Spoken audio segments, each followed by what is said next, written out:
Vítame vás pri sledovaní inštruktážneho videa pre ovládanie set-top-boxov. Časť bezdrôtové pripojenie Wi-Fi. Už sa vám nechce po byte ťahať žiadne ďalšie káble a vo vašom počítači máte výborný film či fotografie, ktoré by ste si chceli pozrieť na televízii. Nech sa páči, máme pre vás riešenie. TV Home konektor od Antiku nájdete v každej pobočke alebo na zákazníckej linke.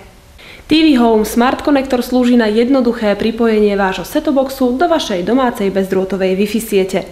Jednoducho vložíte zariadenie do prednej alebo zadnej časti set-top-boxu do USB portu, no a potom sa vám na 10 sekúnd zobrazí potvrdenie o jeho aktivovaní.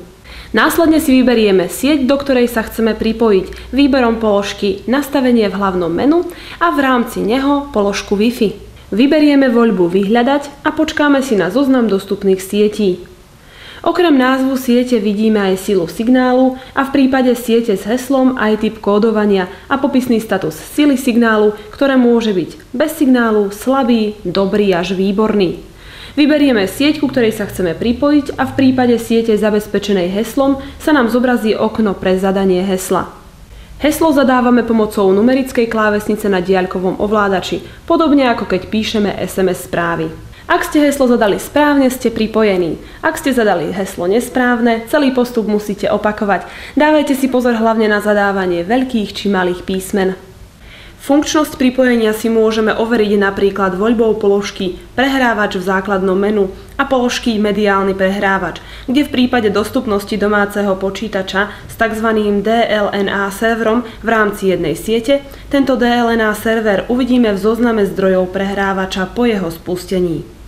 Ak ste v rámci optickej siete Antika ste na bezdrôtovom Wi-Fi pripojení, môžete zdieľať aj multimediálny obsah. Môžete pozerať videá, pozerať si fotografie alebo počúvať hudbu. Pamätajte však, že váš set-top-box musí byť pripojený káblom do optickej siete Antik.